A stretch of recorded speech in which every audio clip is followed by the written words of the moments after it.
নমস্কার। আজকের আলোচনাটা বেশ আকর্ষণীয় একটা বিষয় নিয়ে, একটা ২১ দিনের আত্মরূপান্তর পরিকল্পনা। আমাদের কাছে যে তথ্যসূত্র আছে সেখান থেকে নেওয়া এই প্ল্যানটা। মানে এটা ধাপে ধাপে নিজের মানসিকতা, অভ্যাস, এমনকি জীবনধারা বদলানোর একটা পথ দেখানোর চেষ্টা করে।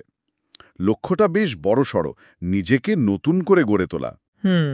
এই পরিকল্পনাটার একেবারে কেন্দ্রে আছে কয়েকটা জরুরি বিষয়, যেমন ধরুন আত্মশৃঙ্খলা, আত্মবিশ্বাস বাড়ানো, মনোযোগ আর নিজের ওপর মানসিক নিয়ন্ত্রণ আনা। রোজকার জীবনে মন, শরীর আর অভ্যাসের উন্নতির মাধ্যমে এই লক্ষ্যে পৌঁছানোর কথা বলা হয়েছে। সত্যি বলতে কি, এরকম একটা নির্দিষ্ট কাঠামো, মানে একটা স্টেপ বাই স্টেপ গাইড পাওয়াটা খুব কাজের। কারণ অনেকেই বদলাতে চায়, কিন্তু ঠিক কোথা থেকে শুরু করবে সেটা বুঝে উঠতে পারে না। একদম ঠিক বলেছেন। এই ধরনের যে পরিকল্পনাগুলো থাকে সেগুলোর একটা সাধারণ দিক হল ওরা মন, শরীর আর অভ্যাসের মধ্যে যে একটা যোগসূত্র আছে সেটাকে কাজে লাগাতে চায়। ব্যক্তিগত উন্নতির জন্য এরকম একটা সাজানো গোছানো পথের গুরুত্ব কিন্তু অনেক। কারণ এটা ফলো করা সহজ হয় আর একটা স্পষ্ট ধারণা পাওয়া যায় যে আমি কোথায় আছি, কোথায় যেতে চাই। ঠিক। এই ২১ দিনের প্ল্যানটা যেভাবে সাজানো হয়েছে, প্রথমে মন, তারপর অভ্যাস, তারপর আত্মপরিচয়, এর মধ্যে একটা লজিক্যাল ফ্লো আছে, তাই না? মনে হয় যেন একদম বেসিক থেকে শুরু করে আস্তে আস্তে গভীরে যাওয়া হচ্ছে। তাহলে চলুন এই পরিকল্পনার গভীরে একটু ঢোকা যাক। দেখি এই ২১ দিনের যাত্রাপথে ঠিক কি কি করতে বলা হয়েছে, আর তার পেছনের ভাবনাগুলোই বাকি। প্রথম সপ্তাহ দিন ১ থেকে ৭, এখানকার মূল ফোকাসটা হলো মনটাকে নতুন করে সেট করা। সচেতনতা বাড়ানো, মানসিকতার পরিবর্তন আর চিন্তাভাবনায় স্বচ্ছতা আনা।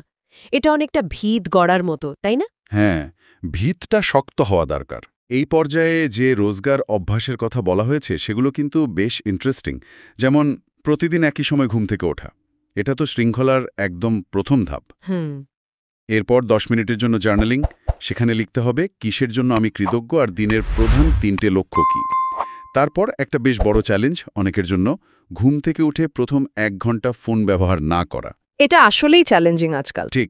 এরপর কোনো ভালো বই, মানসিকতা বা আত্ম উন্নয়ন নিয়ে লেখা বইয়ের অন্তত ১০ পাতা পড়া। যেমন ধরেন অ্যাটমিক হ্যাবিটস বা দ্য পাওয়ার অফ নাও, এই ধরনের বইয়ের কথা বলা আছে। আর শেষে ২০-৩০ মিনিট একদম চুপচাপ হাঁটা। প্রকৃতির মধ্যে হলে ভালো, বা শান্ত পরিবেশে। আর হাঁটার সময় নিজের লক্ষ্যগুলো নিয়ে ভাবা। এই অভ্যাসগুলো শুনতে সাধারণ লাগলেও একসাথে করলে এর প্রভাবটা কিন্তু বেশ গভীর হতে পারে।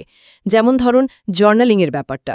এটা তো শুধু লক্ষ্য লেখা বা থ্যাংক ইউ বলার মতো না। পরিকল্পনা অনুযায়ী এটা আসলে নিজের ভেতরের এলোমেলো চিন্তাগুলোকে বাইরে এনে সেগুলোর মুখোমুখি হওয়ার একটা সুযোগ। আচ্ছা। কৃতজ্ঞতা প্রকাশ করতে গিয়ে মনটা বর্তমানে ফেরে, যা আমাদের আছে সেদিকে মনোযোগ যায়। আর লক্ষ্য লেখাটা তো দিনের একটা দিক নির্দেশনা দেয়। দুটোই কিন্তু মানসিক চাপ কমাতে সাহায্য করে, যা কিনা বদলের পথে প্রথম বাধা হয়ে দাঁড়ায় অনেক সময়। আর সকালে ফোন ব্যবহার না করার ব্যাপারটা, এটা নিয়ে কি বলবেন? এটা তো অনেকের কাছেই প্রায় অসম্ভব মনে হতে পারে। ঠিক এইখানেই তো আসল পরীক্ষাটা। আমাদের তথ্যসূত্র বলছে এই অভ্যাসটা ইচ্ছে করেই রাখা হয়েছে মনোযোগ ধরে রাখার ক্ষমতা, অ্যাটেনশন স্প্যান বাড়ানোর জন্য। দিনের শুরুতেই যদি মনটাকে বাইরের নানা রকম উত্তেজনা থেকে ১ ঘন্টা দূরে রাখা যায়, তাহলে বাকি দিনটাতেও নিজের মনোযোগ নিয়ন্ত্রণ করাটা একটু সহজ হয়।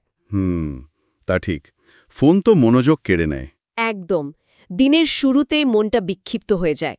এই ১টা ঘন্টা নিজের নিয়ন্ত্রণে থাকাটা কিন্তু একটা বড় মানসিক জয়। একইভাবে ভালো বই পড়াটা নতুন চিন্তা বা দৃষ্টিভঙ্গি দেয়। আর ওই যে নীরবে হাঁটা, হ্যাঁ, হাঁটার ব্যাপারটা। ওটা নিজের ভেতরের আওয়াজটা শোনার জন্য, নিজের সাথে সংযোগ করার জন্য খুব জরুরি।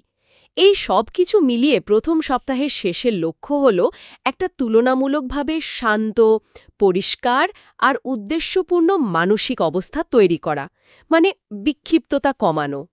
বোঝা গেল। তাহলে প্রথম সপ্তাহটা একরকম মনকে প্রস্তুত করার পর্ব। মানসিক স্বচ্ছতা আর নিয়ন্ত্রণের ভিতটা তৈরি হলে তবেই পরের ধাপে যাওয়াটা সহজ হবে। আচ্ছা, এবার তাহলে দ্বিতীয় সপ্তাহে আসি। দিন ৮ থেকে ১৪। এখানে ফোকাসটা সরে যাচ্ছে অভ্যাস পুনর্গঠনের দিকে। ডিসিপ্লিন, প্রোডাক্টিভিটি আর শারীরিক উন্নতি। হ্যাঁ, এবার অ্যাকশনের পালা। এটা বেশ গুরুত্বপূর্ণ ধাপ মনে হচ্ছে। মানসিক প্রস্তুতির পর এবার সেই শক্তিটাকে কাজে লাগিয়ে রিয়েল লাইফে কিছু পরিবর্তন আনার চেষ্টা। এই সপ্তাহের যে রোজকার রুটিন, সেদিকে তাকালেই বোঝা যায় শরীর আর কাজের উপর জোর দেওয়া হয়েছে। যেমন ধরুন, প্রতিদিন অন্তত ৩০ মিনিট ব্যায়াম বা যোগা। নাড়াচাড়া করাটা জরুরি। তারপর স্বাস্থ্যকর খাবার খাওয়া, বিশেষ করে চিনি, প্রসেসড ফুড, ফাস্ট ফুড এগুলো এড়িয়ে চলতে বলা হয়েছে। খাবারের প্রভাব তো বিশাল। আর একটা নির্দিষ্ট ঘুমের রুটিন মানা, মানে রাতে ৭-৮ ঘন্টা ঘুম নিশ্চিত করা, প্রতিদিন নতুন কিছু শেখার জন্য ৩০ মিনিট সময় রাখা, সেটা বই পড়ে হতে পারে, ভিডিও দেখে বা হয়তো কোনো পডকাস্ট শুনে। মস্তিষ্ককে সচল রাখা। আর দিনের শেষে পরের দিনের জন্য প্ল্যান করা, তবে খুব বেশি কিছু না, শুধু প্রধান ৩টে কাজ ঠিক করা। এই দ্বিতীয় সপ্তাহের অভ্যাসগুলো কিন্তু প্রথম সপ্তাহের মানসিক প্রস্তুতির উপরেই শরীর আর কর্মক্ষমতাকে গড়ে তোলার চেষ্টা করছে। এখানে শারীরিক আর মানসিক অভ্যাসের মধ্যে একটা দারুণ ব্যালেন্স করার চেষ্টা দেখা যায়। ঠিক। যেমন নিয়মিত ব্যায়াম বা স্বাস্থ্যকর খাবার, এগুলো তো শুধু শরীরকেই ভালো রাখে না, এগুলো আমাদের ব্রেইন ফাংশন, এনার্জি লেভেল, এমনকি মুডের উপরেও সরাসরি ভালো প্রভাব ফেলে। তথ্যসূত্র বলছে এই যে প্রসেসড খাবার বা বেশি চিনি বাদ দিলে তাতেও কিন্তু মেন্টাল ক্ল্যারিটি বাড়ে, যা প্রথম সপ্তাহে পাওয়া মনোযোগটাকে আরও মজবুত করে। আচ্ছা, এটা ইন্টারেস্টিং। আর পর্যাপ্ত ঘুম, সেটা তো মস্তিষ্ককে একদম রিচার্জ করে দেয়, স্মৃতিশক্তি বাড়ায়, ইমোশন কন্ট্রোলে সাহায্য করে। ডিসিপ্লিনের জন্য এগুলো খুব দরকারি। আরও যে প্রতিদিন নতুন কিছু শেখা বা দিনের পরিকল্পনা করা, এগুলো অভ্যাস তৈরিতে কিভাবে সাহায্য করে? দেখুন, শেখাটা তো ব্রেনকে অ্যাক্টিভ রাখে। নতুন আইডিয়া বা তথ্যের সাথে পরিচয় হলে একঘেয়েমি কাটে, আর একটা গ্রোথ মাইন্ডসেট তৈরি হয়। মানে আমি শিখছি, আমি এগোচ্ছি, এই অনুভূতিটা আসে। আর দিনের শেষে পরের দিনের জন্য মাত্র ৩টে প্রধান কাজ ঠিক করাটা, এটা কিন্তু ওই ওভারওয়েলমড হয়ে যাওয়ার অনুভূতিটা কমায়। এটা শুধু টাইম ম্যানেজমেন্ট নয়, আসলে প্রায়োরিটি সেট করার একটা অভ্যাস তৈরি করা। এই সপ্তাহের প্রত্যেকটা অভ্যাসই কিন্তু একে অপরকে সাহায্য করে। ঠিক, যেমন ভালো ঘুম হলে ব্যায়াম করতে ইচ্ছে করবে। একদম। স্বাস্থ্যকর খাবার মনোযোগ বাড়াবে, শেখাটা মনকে ধারালো রাখবে, আর পরিকল্পনা সবকিছুকে ট্র্যাকে রাখবে। সুতরাং দ্বিতীয় সপ্তাহের শেষে শুধু নতুন কিছু অভ্যাস তৈরি হওয়ার কথা নয়, বরং শরীরে আর মনে একটা বাড়তি শক্তি আর কর্মক্ষমতা অনুভব করার কথা। এটা হলো গিয়ে মানসিক ইচ্ছেটাকে শারীরিক আর আচরণগত শৃঙ্খলায় বদলে ফেলার ধাপ। দারুণ একটা সমন্বয়। প্রথমে মন, তারপর শরীর আর অভ্যাস। এই যে ধাপে ধাপে এগোনো, এটা পরিকল্পনাটাকে আরও বাস্তব মনে করাচ্ছে। এবার আমরা তৃতীয় এবং শেষ সপ্তাহে ঢুকছি, মানে দিন ১৫ থেকে ২১। এই সপ্তাহের ফোকাসটা সবচেয়ে গভীর স্তরে মনে হচ্ছে, আত্মপরিচয় পুনর্নির্মাণ। হ্যাঁ, একদম ভেতরের কাজ। মানসিকতার ওপর দক্ষতা আনা, নিজের সম্পর্কে নিজের যে ধারণা মানে সেলফ ইমেজ, সেটাকে উন্নত করা, আর ব্যক্তিগত গ্রোথকে আরও দ্রুত করা। মনে হচ্ছে আগের ২ সপ্তাহের ভিতের ওপর দাঁড়িয়ে এবার নিজের সত্তার আরও গভীরে কাজ করার সময়। ঠিক তাই। এই সপ্তাহের অভ্যাসগুলো বেশ মনস্তাত্ত্বিক আর একটু আত্মবীক্ষণের মতো। যেমন প্রথমটা হলো পজিটিভ সেলফ টক বা ইতিবাচক আত্মকথন অনুশীলন করা, মানে নিজের সম্পর্কে ভালো শক্তিশালী কথা মনে মনে বা জোরে বলা। যেমন, আমি মনোযোগী, আমি ডিসিপ্লিনড, আমি যে কোনো চ্যালেঞ্জ নিতে পারি, এই ধরনের কথা। অ্যাফার্মেশনস যাকে বলে।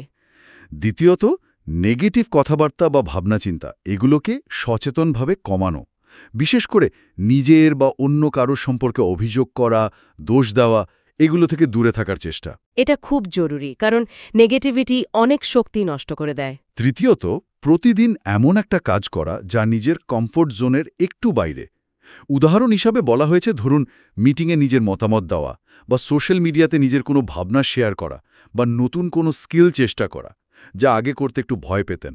ভয়কে জয় করা আর কি।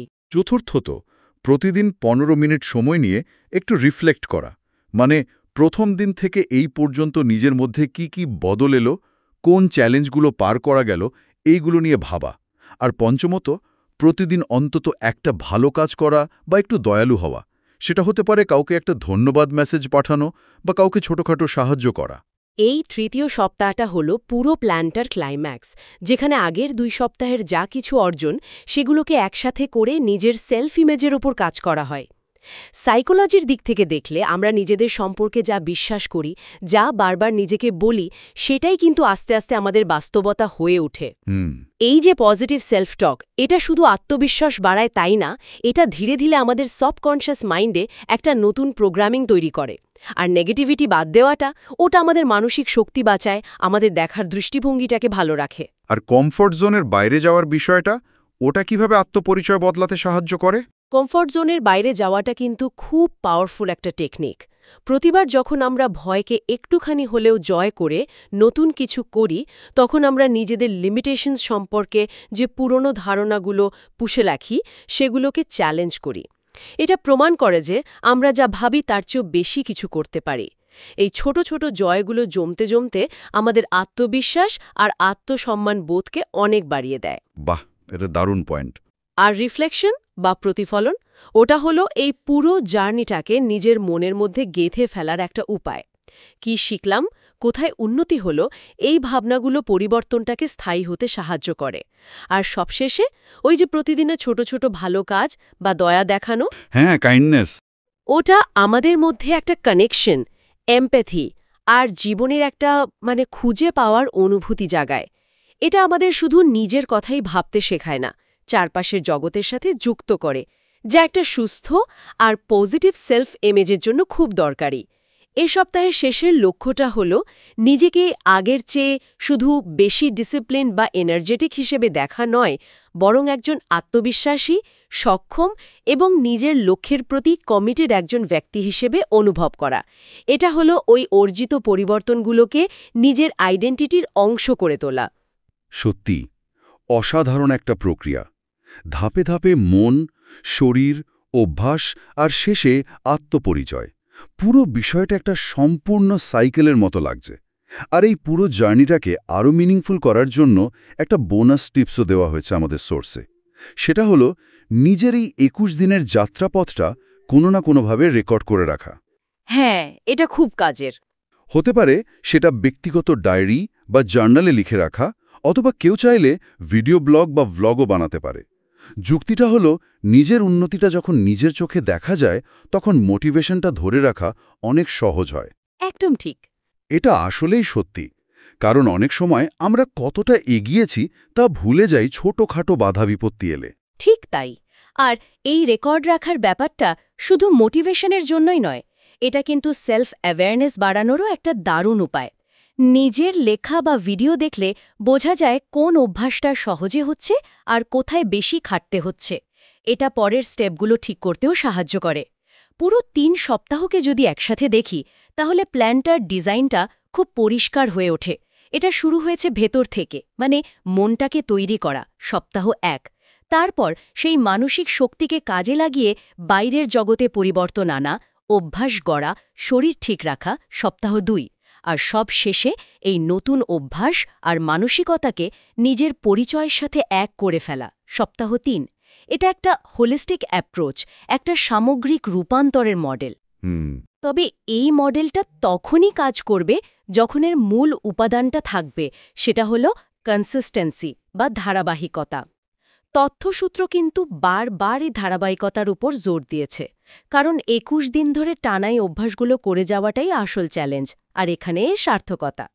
তাহলে এই পুরো আলোচনার পর মূল কথাটা কি দাঁড়ালো?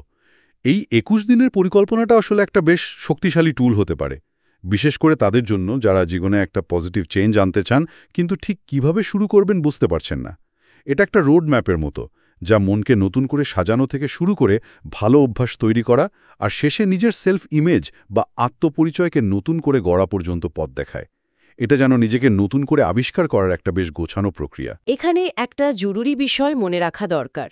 এই 21 দিনের প্ল্যানটা হয়তো অনেকের জন্য একটা দারুণ শুরু হতে পারে, কিন্তু আসল পরিবর্তনটা সম্ভবত 21 দিন শেষ হওয়ার পরই শুরু হয়। এই জার্নির শেষে সবচেয়ে বড় প্রাপ্তিটা হতে পারে এটা বুঝতে পারা যে এই অভ্যাসগুলোর মধ্যে কোনগুলো সত্যিই নিজের জীবনের সাথে খাপ খায়, কোনগুলোকে হয়তো একটু বদলে নিতে হবে, আর কোনগুলো লম্বা সময়ের জন্য ধরে রাখা সম্ভব। ঠিক। এই প্ল্যান থেকে যা শিখলাম, যে অভিজ্ঞতা হলো, সেটাকে ভিত্তি করে নিজের জন্য একটা টেকসই সাস্টেনেবল লাইফস্টাইল তৈরি করাই আসল লক্ষ্য হওয়া উচিত।